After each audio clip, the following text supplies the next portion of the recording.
To construct a congruent segment, you're going to be provided the segment that you will be using as your basis for the length. You're going to draw a separate segment using your straight edge. It's going to be bigger because what we're going to do is chop off whatever length we need to so that it's the same length as this. So I'm going to draw this endpoint, which is going to represent this right here. I'm going to take my compass and I'm going to measure how wide this is by using the tips of my compass, spreading them out. Then I'm going to mimic that exact same distance here by drawing a little arc. And then when I draw this end point, the distance between these two is now the same distance as between the original two endpoints. Step 1 to constructing a congruent angle, you're going to draw a ray. It may or may not be provided for you already, but you're going to draw a ray. It doesn't matter how long it is. This point is going to stand for the vertex of the other angle, and this ray is obviously the bottom. I'm going to take my compass and I'm going to draw an arc on my pre-existing angle. Then without changing the size of your compass, you're going to draw the exact same arc over here in the space that's right next to the ray that you drew already. Then you're going to take your compass, the metal point and the pencil point, and you're going to spread them so they're exactly the distance between the 2 points you created in this arc. Then you're going to come over here, making sure that the metal is on the ray that already exists, and you're going to draw a little arc. This distance from here to here is the same distance as the original angle, so all you have to do to create the second ray is use a straight edge to connect the vertex to the point of intersection, which defines the width of the angle, and then you have a congruent angle right there. To construct a perpendicular line through a point that's on the line, you may need to extend the line a little bit if you don't like drawing little circles around something, if you prefer to make your arcs bigger. If you already have a set segment, you can just extend it a little bit with a straight edge so it's easier to work with. But you are going to take your compass and you're going to draw a circle with that center, a circle, or you can lift your pencil a little bit and just draw the two arcs, but you need the circle that you draw, or the semicircle, or a little bit more than a semicircle, you need it to touch the segment in two different spots that are equal distances from that original point. Then you're going to take your compass and go to one of those new points that you created. You're going to spread your compass out so it's a little bit more than half the full length, and you're going to draw an arc either above or below. I'm going to go above for this one. You draw an arc like this.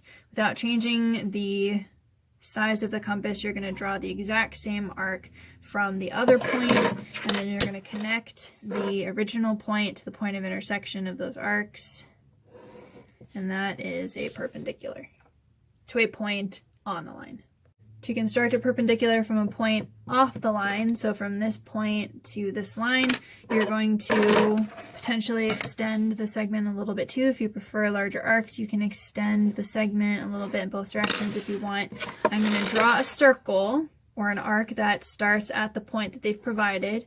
I'm going to draw an arc, oops, like this. Ooh, I did not hold it steady. Let me try that again.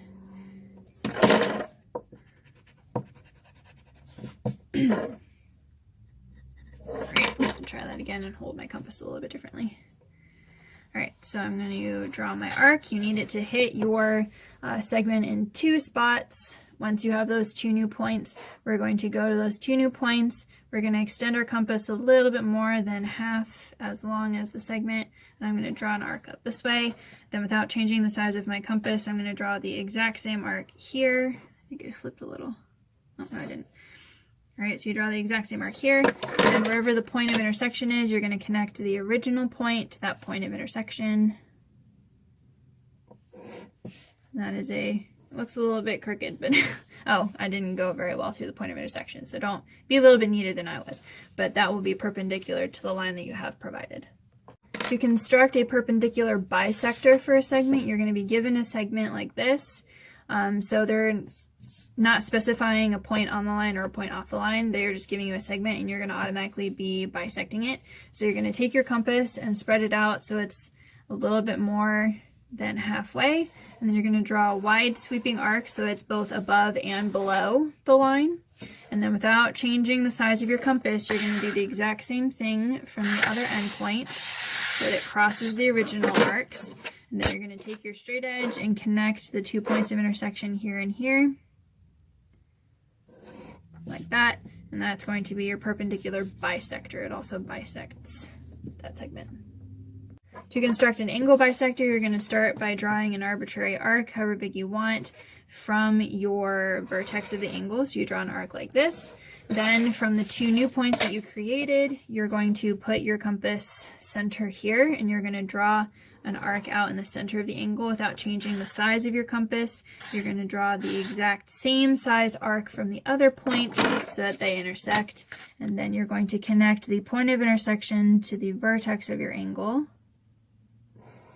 like this, and then that is an angle bisector. So that means both of these angles would be congruent.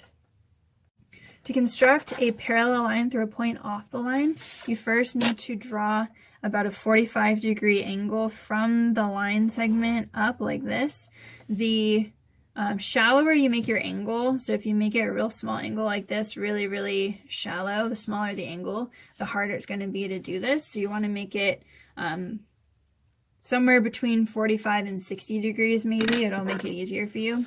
So the first thing that you're going to do is draw an arc, excuse me, from that point of intersection. When you drew your, oh sorry, it's on the screen. When you drew that angle, this point right here, you're going to draw an arc. It doesn't matter if you're below this point or above it. It really doesn't matter. You're going to draw an arc that you're comfortable with from this point, so that it goes down and touches the other segment here. Then without your compass shifting, you're going to draw the exact same angle from your point that you're interested in. So you have these two arcs right here. Now what you're going to do is remember that with parallel lines, the corresponding angles would be congruent.